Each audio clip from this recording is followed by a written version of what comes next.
प्रेम से बोलिए संतोषी माता की जय। शुक्रवार के दिन माँ संतोषी का व्रत पूजन किया जाता है। इस पूजा के दौरान माता की आरती, पूजन तथा अंत में माता की कथा सुनी जाती है। एक बुढ़िया थी, उसके 7 बेटे थे। 6 कमाने वाले थे जबकि एक निकम्मा था।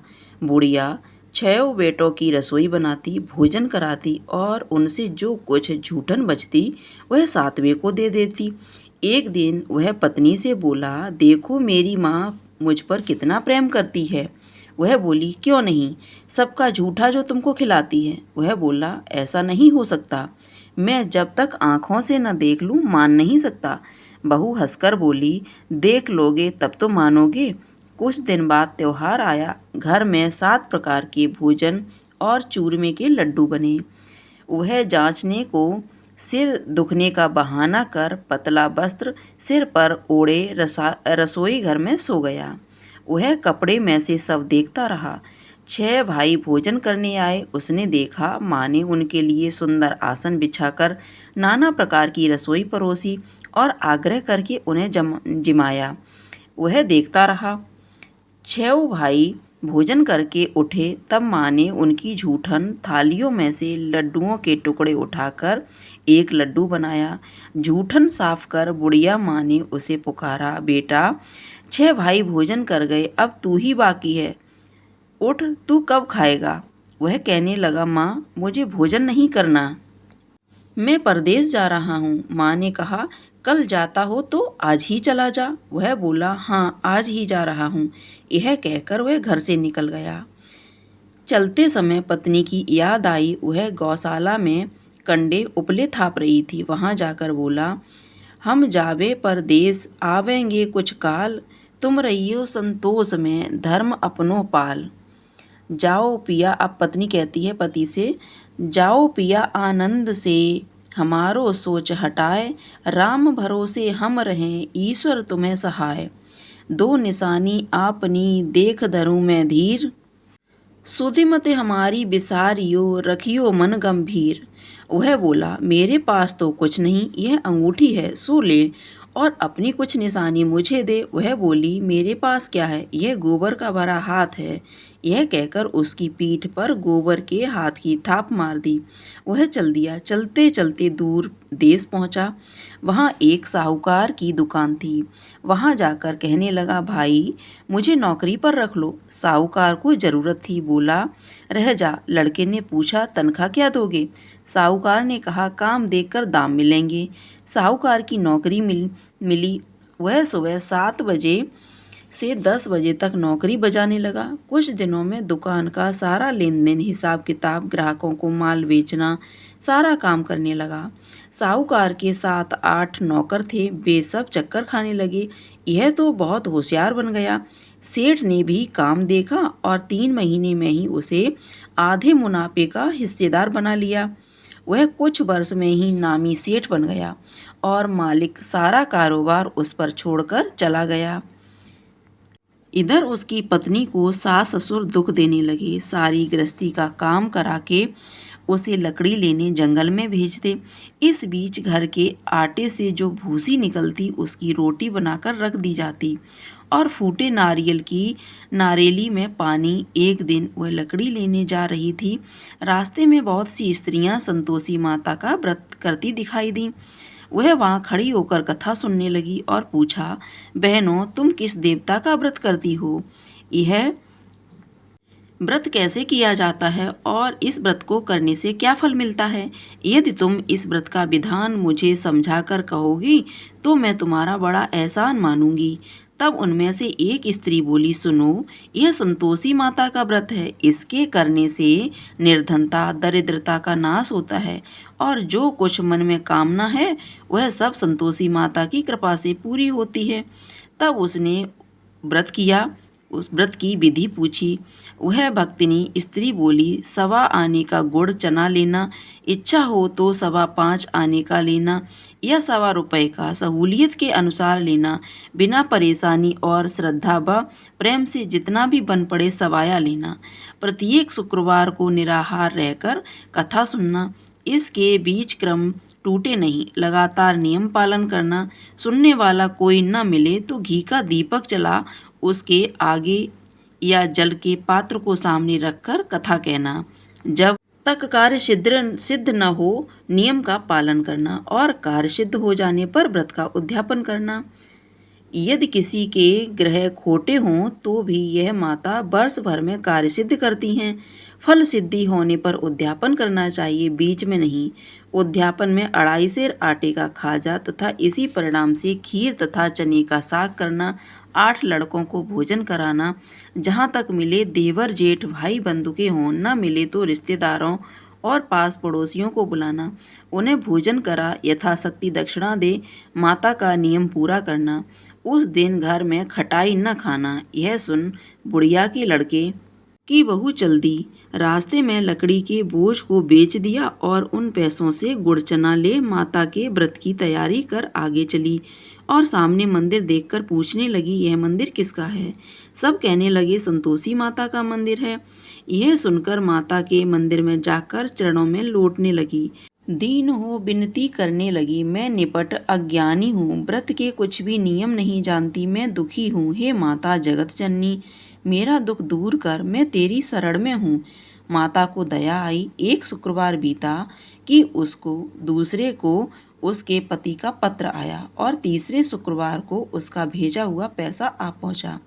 यह देख जेठ जेठानी मुँह सिकोड़ने लगी, लड़के ताने देने लगे, काकी के पास पत्र आने लगे, रुपया आने लगा, अब तो काकी की खातिर बढ़ेगी। बेचारी सरलता से कहती, भैया कागज आवे रुपया आवे, हम सबके लिए अच्छा है। ऐसा कहकर आंखों में आंसू भरकर संतोषी माता के मंदिर में आ मातेश्वरी के चरणों में गिरकर रोने लगी। माँ, मैंने तुमसे पैसा कब मांगा है? मुझे पैसे का क्या काम है? मुझे तो अपने सुहाग से काम है, मैं तो अपने स्वामी के दर्शन मांगती हूँ। तब माता ने प्रसन्न होकर कहा, जा बेटी, तेरा स्वामी आएगा। यह सुनकर खुशी से बावली हो घर में जा काम करने लगी। अब संतोषी माँ विचार करने लगी, इस भोली पुत्री को मैंने कह तो दिया कि तेरा पति आएगा, लेकिन कैसे? वह तो इसे स्वप्न में भी याद नहीं करता, उसे याद दिलाने को मुझे ही जाना पड़ेगा। इस तरह माता जी उस बुढ़िया के बेटे के पास जा स्वप्न में प्रकट हो कहने लगी, साहूकार के बेटे सो रहा है या जागता है? वह कहने लगा, माता सोता भी नहीं जागता भी नहीं हूँ, कहो क्या आज्ञा है? माँ कहने लगी, तेरे घर बार कुछ नहीं है? वह बोला, मेरे पास सब कुछ है, माँ बाप हैं, बहू है, क्या कमी है? माँ बोली, भोले पुत्र, तेरी बहू घोर कष्ट उठा रही है, तेरे माँ बाप उसे परेशानी दे रहे हैं, वह तेरे लिए तरस रही है, तू उसकी सुध ले। वह बोला, माता जी यह तो मालूम है, परंतु जाऊं तो कैसे? परदेश की बात है, लेन देन का कोई हिसाब नहीं, कोई जाने का रास्ता नहीं आता, कैसे चला आऊं? माँ कहने लगी, मेरी बात मान, सवेरे नहा धोकर संतोषी माता का नाम ले, घी का दीपक जला, दंडवत कर दुकान पर जा बैठ। देखते ही देखते सारा लेन देन चुक जाएगा, जमा का माल बिक जाएगा, सांझ होते होते धन का भारी ढेर लग जाएगा। अब बुढ़िया की बात मानकर वह नहा धोकर संतोषी माता को दंडवत घी का दीपक जला दुकान पर जा बैठा। थोड़ी देर में देने वाले रुपया लाने लगे, लेने वाले हिसाब लेने लगे। कोठे में भरे सामान के खरीदार नकद दाम दे सौदा करने लगे। शाम तक धन का भारी ढेर लग गया। मन में माता का नाम ले चमत्कार देख प्रसन्न हो घर ले जाने के वास्ते गहना कपड़ा सामान खरीदने लगा। यहाँ काम से निपट तुरंत घर को रवाना हुआ। उधर उसकी पत्नी जंगल में लकड़ी लेने जाती, लौटते वक्त माताजी के मंदिर में विश्राम करती। वह तो उसके प्रतिदिन रुकने का स्थान जो ठहरा। धूल उड़ती देख वह माता से पूछती है, हे माता, यह धूल कैसी उड़ रही है? माता कहती हैं, हे पुत्री, तेरा पति आ रहा है, अब तू ऐसा कर, लकड़ियों के 3 बोझ बना, एक नदी के किनारे रख और दूसरा मेरे मंदिर पर व तीसरा अपने सिर पर। तेरे पति को लकड़ियों का गट्ठर देख मोह पैदा होगा, वह यहाँ रुकेगा, नाश्ता पानी खाकर माँ से मिलने जाएगा। तब तू लकड़ियों का बोझ उठाकर जाना और चौक में गट्ठर डालकर जोर से आवाज़ लगाना, लो सासू जी, लकड़ियों का गट्ठर लो, भूसी की रोटी दो, नारियल के खेपड़े में पानी दो, आज मेहमान कौन आया है? माता जी से बहुत अच्छा कहकर वह प्रसन्न मन से लकड़ियों के 3 गट्ठर बनाई, एक नदी के किनारे पर और एक माता जी के मंदिर पर रखा। इतने में मुसाफिर आ पहुंचा। सूखी लकड़ी देख उसकी इच्छा उत्पन्न हुई कि हम यहीं पर विश्राम करें और भोजन बनाकर खा पीकर गांव जाएं। इसी तरह रुककर भोजन बना, विश्राम करके गांव को गया। सबसे प्रेम से मिला। उसी समय सिर पर लकड़ी का गट्ठर लिए वह उतावली सी आती, लकड़ियों का भारी बोझ आंगन में डालकर जोर से 3 आवाज़ देती है, लो सासू जी लकड़ियों का गट्ठर लो, भूसी की रोटी दो, आज मेहमान कौन आया है। यह सुनकर उसकी सास बाहर आकर अपने दिए हुए कष्टों को भुलाने हेतु कहती है, बहू ऐसा क्यों कहती है, तेरा मालिक ही तो है आया है, आ बैठ, मीठा भात खा, कपड़े गहने पहन। उसकी आवाज़ सुन उसका पति बाहर आता है, अंगूठी देख व्याकुल हो जाता है। माँ से पूछता है, माँ यह कौन है। माँ बोली, बेटा ये तेरी बहू है, जब से तू गया है तब से सारे गांव में भटकती फिरती है, घर का कामकाज कुछ करती नहीं, 4 पहर आकर खा जाती है। वह बोला, ठीक है माँ, मैंने इसे भी देखा और तुम्हें भी, अब दूसरे घर की ताली दो, मैं उसमें रहूँगा। माँ बोली, ठीक है जैसी तेरी मर्जी। तब वह दूसरे मकान की तीसरी मंजिल का कमरा खोलकर सारा सामान जमाया। एक दिन राजा के महल जैसा ठाठ बाट बन गया। अब क्या था, बहू सुख भोगने लगी। इतने में शुक्रवार आया। शुक्रवार व्रत के उद्यापन में हुई भूल उसने अपने पति से कहा, मुझे संतोषी माता के व्रत का उद्यापन करना है। पति बोला, खुशी से कर लो। वह उद्यापन की तैयारी करने लगी। जेठानी के लड़कों को भोजन के लिए कहने गई। उन्होंने मंजूर किया, परंतु पीछे से जेठानी ने अपने बच्चों को सिखाया, देखो भोजन के समय खटाई मांगना, जिससे उसका उद्यापन पूरा न होगा।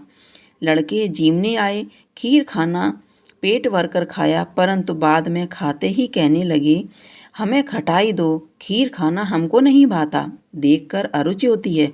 वह कहने लगी, भाई खटाई किसी को नहीं दी जाएगी, यह तो संतोषी माता का प्रसाद है। लड़के उठ खड़े हुए बोले, पैसा लाओ। भोली बहू कुछ जानती नहीं थी, उन्हें पैसे दे दिए।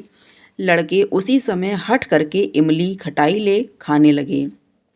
यह देखकर बहू पर माताजी ने कोप किया। राजा के दूत उसके पति को पकड़ ले गए। जेठ जेठानी मनमाने वचन कहने लगे, लूट लूट कर धन इकट्ठा कर लाया है, अब सब मालूम पड़ जाएगा, जब जेल की मार खाएगा। बहू से यह सहन नहीं हुए। रोती हुई माताजी के मंदिर गई, कहने लगी, हे माता तुमने क्या किया, हंसाकर अब क्यों रुला दिया। भक्तों को रुलाने लगी। माता बोली, बेटी तूने उद्यापन करके मेरा व्रत भंग किया है। वह कहने लगी, माता मैंने कुछ अपराध नहीं किया, मैंने तो भूल से लड़कों को पैसे दे दिए थे, मुझे क्षमा करो, मैं फिर तुम्हारा उद्यापन करूँगी। माँ बोली, अब भूल मत करना। वह कहती है, अब भूल नहीं होगी, अब बताओ वे कैसे आवेंगे। माँ बोली, जा पुत्री, तेरा पति तुझे रास्ते में आता मिलेगा। वह निकली, राह में पति आता मिला। वह पूछी, कहाँ गए थे। वह कहने लगा, इतना धन जो कमाया है उसका टैक्स राजा ने मांगा था, वह भरने गया था। वह प्रसन्न हो बोली, भला हुआ, अब घर को चलो। कुछ दिन बाद फिर शुक्रवार आया। वह बोली, मुझे फिर माता का उद्यापन करना है। पति ने कहा, करो। बहू फिर से जेठ के लड़कों को भोजन को कहने गई। जेठानी ने 1-2 बातें सुनाई और सब लड़कों को सिखाने लगी, तुम सब लोग पहले ही खटाई मांगना। लड़के भोजन से पहले कहने लगे, हमें खीर नहीं खानी, हमारा जी बिगड़ता है, कुछ खटाई खाने को दो। वह बोली, खटाई किसी को नहीं मिलेगी, आना हो तो आओ। वह ब्राह्मण के लड़के लाकर भोजन कराने लगी। यथाशक्ति दक्षिणा की जगह एक एक फल उन्हें दिया। संतोषी माता प्रसन्न हुई। संतोषी माता की कृपा होते ही 9वें मास में उसके चंद्रमा के समान सुंदर पुत्र प्राप्त हुआ। पुत्र को पाकर प्रतिदिन माता जी के मंदिर को जाने लगी। माँ ने सोचा, यह रोज आती है, आज क्यों न इसके घर चलूं। यह विचार कर माता ने भयानक रूप बनाया। गुड़ चने से सना मुख, ऊपर सूंड के समान होठ, उस पर मक्खियां भिनभिना रही थीं। दहली पर पैर रखते ही उसकी सास चिल्लाई, देख रे कोई चुड़ैल डंकिनी चली आ रही है, लड़को इसे भगाओ नहीं तो किसी को खा जाएगी। लड़के भगाने लगे, चिल्लाकर खिड़की बंद करने लगे। बहू रोशनदान से देख रही थी। प्रसन्नता से पगली बन चिल्लाने लगी, आज मेरी माताजी मेरे घर आई हैं। वह बच्चे को दूध पीने से हटाती है। इतने में सास का क्रोध फट पड़ा। वह बोली, क्या उतावली हुई है, बच्चे को पटक दिया। इतने में माँ के प्रताप से लड़के ही लड़के नजर आने लगे। वह बोली, माँ, मैं जिसका व्रत करती हूँ यह वही संतोषी माता हैं। सबने माता जी के चरण पकड़ लिए और विनती कर कहने लगे, हे माता, हम मूर्ख हैं, अज्ञानी हैं, तुम्हारे व्रत की विधि हम नहीं जानते।